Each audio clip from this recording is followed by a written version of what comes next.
अस्सलाम वालेकुम। आज की वीडियो में हम करेंगे एक्सरसाइज 2.1 जो कि 9th क्लास की मैथमेटिक्स है, उसकी एक्सरसाइज है ये।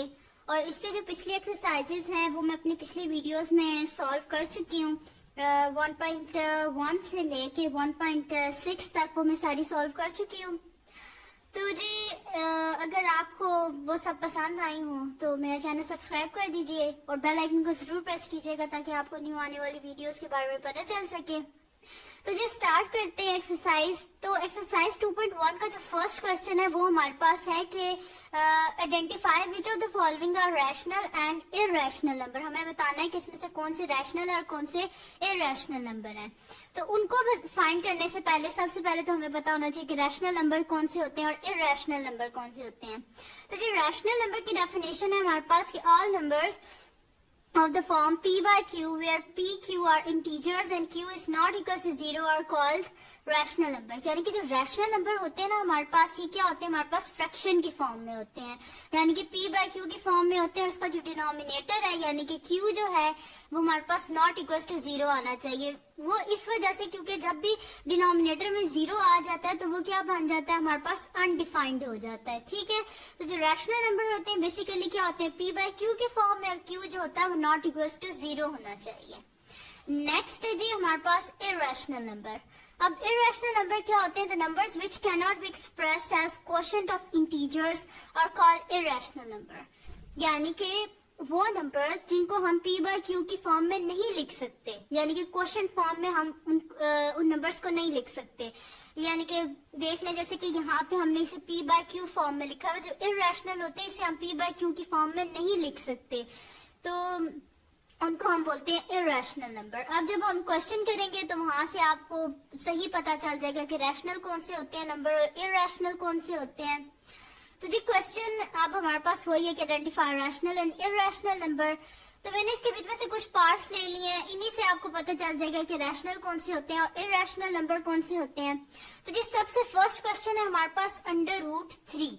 तो √3 को अगर हम फाइंड करें तो वैसे तो आप मैनुअली भी फाइंड कर सकते हैं, लेकिन अगर कैलकुलेटर से फाइंड करें तो √3 जब हम लिखते हैं तो हमारे पास कुछ इस तरह आंसर आता है कि 1.73205 एंड सो ऑन।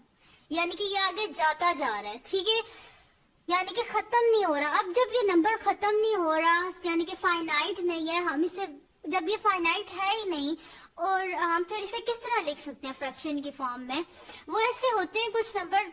एक तो ये तो हम इसको बोलते हैं टर्मिनेटिंग फ्रैक्शंस, एक होती है टर्मिनेटिंग और एक होती है नॉन टर्मिनेटिंग। ये नॉन टर्मिनेटिंग फ्रैक्शन है, लेकिन नॉन टर्मिनेटिंग फ्रैक्शन में भी दो टाइप्स होती हैं। एक होती है कि जो हमारे पास लाइक टर्म्स होती हैं, यानी कि एक ही नंबर बार बार रिपीट होता जा रहा हो, तो उस तरह होते हैं। लेकिन बेसिकली अगर इन शॉर्ट अगर कहा जाए तो ये नॉन टर्मिनेटिंग फ्रैक्शन है, यानी कि नॉन टर्मिनेटिंग हमारे पास ये डेसिमल्स हैं। ठीक है, क्योंकि ये देखिए कहीं पर खत्म नहीं हो रहे, सो ऑन आगे जाए जा रहे हैं, यानी कि इनका कोई फाइनाइट सोल्यूशन नहीं होता। तो जिसका फाइनाइट सोल्यूशन नहीं है उसको हम फ्रैक्शन की फॉर्म में नहीं लिख सकते, यानी कि हम इसे p बाय q की फॉर्म में नहीं लिख सकते। तो ये क्या हमारे पास इरैशनल। तो हम इधर लिख देंगे कि hence it is irrational।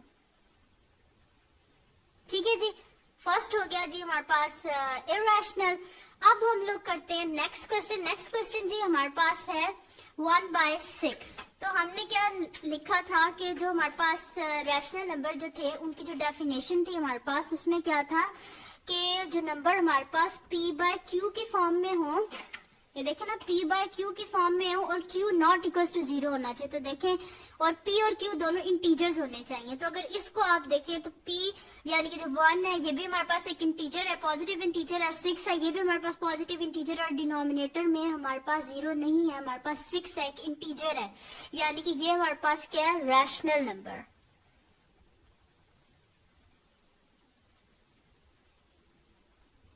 Next है जी हमारे पास पाई। तो पाई की अगर आप वैल्यू फाइंड करें कैलकुलेटर से, वैसे तो हम लोग जो यूजुअली होते हैं उसे इन शॉर्ट कर देते हैं।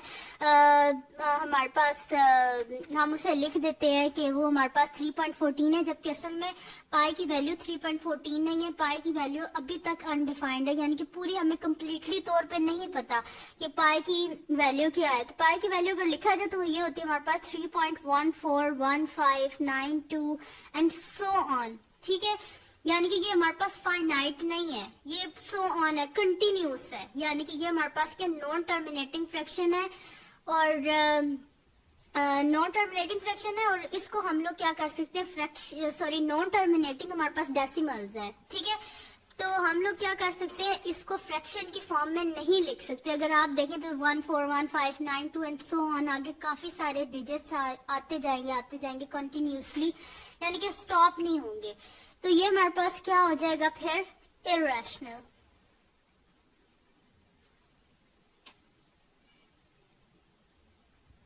ठीक है जी, ये हमारे पास इरैशनल नंबर है। अब आपके ध्यान में ये भी आ रहा होगा कि यहाँ पे √3 लिखा है, तो अंडर रूट की जितनी भी वैल्यूज हैं वो सारी हमारे पास इरैशनल होती होंगी, तो नहीं, सारी इरैशनल नहीं होती। वैसे ये तो क्वेश्चंस थे वो मैंने ले लिए। अगर क्वेश्चन के बगैर भी अगर आप देखें तो जो √4 होता है, ये हमारे पास अगर इसको आगे हम सिंप्लीफाई करें तो √2 का स्क्वायर हो जाएगा हमारे पास। ठीक है, स्क्वायर इससे कैंसिल आउट हो गया, दिस इंप्लाइज हमारे पास आंसर क्या आ गया, 2 आ गया। तो जिसके डिनोमिनेटर में कुछ नहीं होता उसके डिनोमिनेटर में क्या होता है, 1। तो यानी कि क्या बन गई हमारे पास, p/q फॉर्म बन गई है, यानी कि ये क्या हमारे पास रैशनल। ठीक है जी, तो एक होती है हमारे पास टर्मिनेटिंग होती है फ्रैक्शन, और एक होती है हमारे पास नॉन टर्मिनेटिंग। ठीक है, डेसिमल्स भी होते हैं, टर्मिनेटिंग डेसिमल्स भी होते हैं, टर्मिनेटिंग फ्रैक्शंस भी होती हैं। अब इसमें अगर देखें तो ये हमारे पास नॉन टर्मिनेटिंग है, यहाँ पे भी नॉन टर्मिनेटिंग है, इस वजह से ये हमारे पास क्या है, इरैशनल। ठीक है, यानी कि ये खत्म ही नहीं हो रही।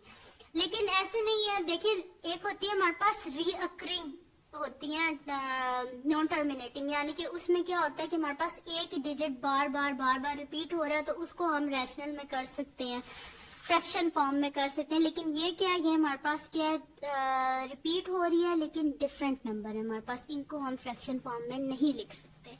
ठीक है, तो अब नेक्स्ट इसका हम लोग क्वेश्चन करते हैं। तो नेक्स्ट क्या है हमारे पास जी, कन्वर्ट करना है हमने।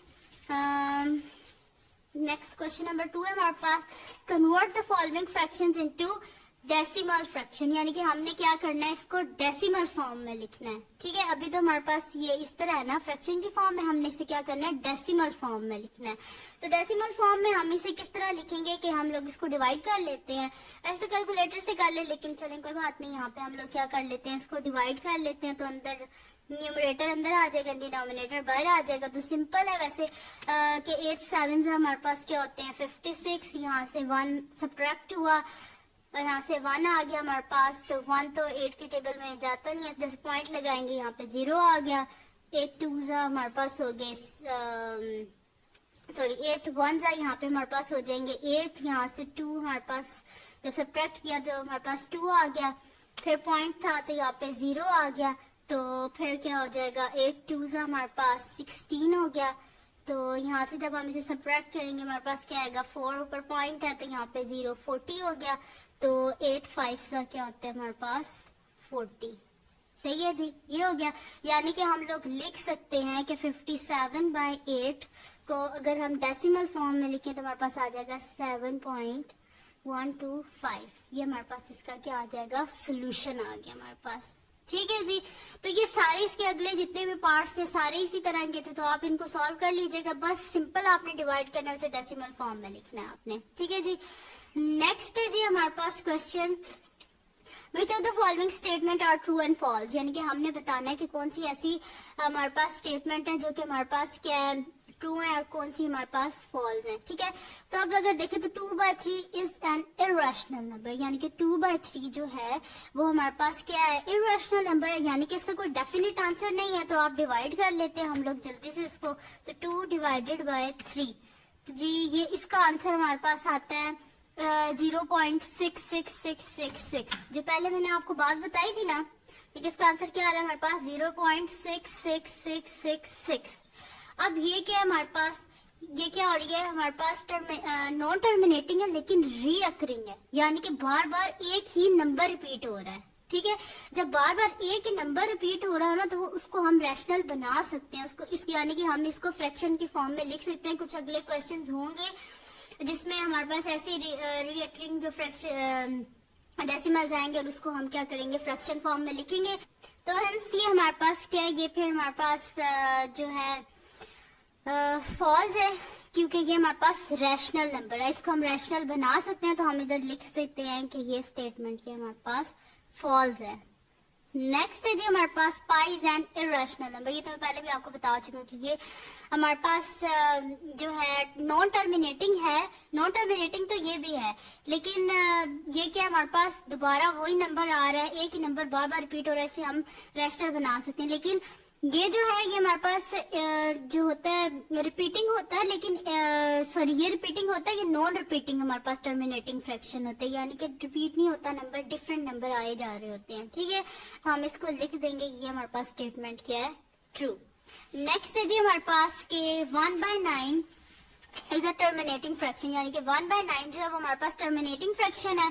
तो जी इसको हम सॉल्व कर लेते हैं, 1 को डिवाइड करते हैं हम 9 से, तो जी हमारे पास आंसर आ रहा है 0.111111। ठीक है जी, रिपीट हुए जा रहा है 0.1111 सो ऑन आगे, यानी कि कंटिन्यूसली ये जो है ना हमारे पास क्या हो रहा है, रिपीट हो रहा है। तो टर्मिनेटिंग जो होती है ये तो फाइनाइट होती है, यानी कि इनका तो फाइनाइट आ जाता है, कुछ डेसिमल्स के बाद इसका आंसर आ जाता है, यानी कि ये जो है हमारे पास स्टेटमेंट जो है ये भी हमारे पास फॉल्स है। तो इससे जो नेक्स्ट कुछ स्टेटमेंट है वो आप कीजिएगा, देखिएगा कि वो ट्रू है या फॉल्स है। नहीं हुआ तो फिर भी मुझे कमेंट सेक्शन में बता दीजिएगा, मैं आपको वहां पे बता दूंगी कि ये ट्रू थी या फॉल्स थी। तो बस अगर आपको ये वीडियो पसंद आई हो तो मेरे चैनल इस वीडियो को लाइक कीजिएगा, मेरे चैनल को सब्सक्राइब कीजिएगा और बेल आइकन को जरूर प्रेस कीजिएगा ताकि आपको न्यू आने वाली वीडियोस के बारे में पता चल सके। अल्लाह हाफिज।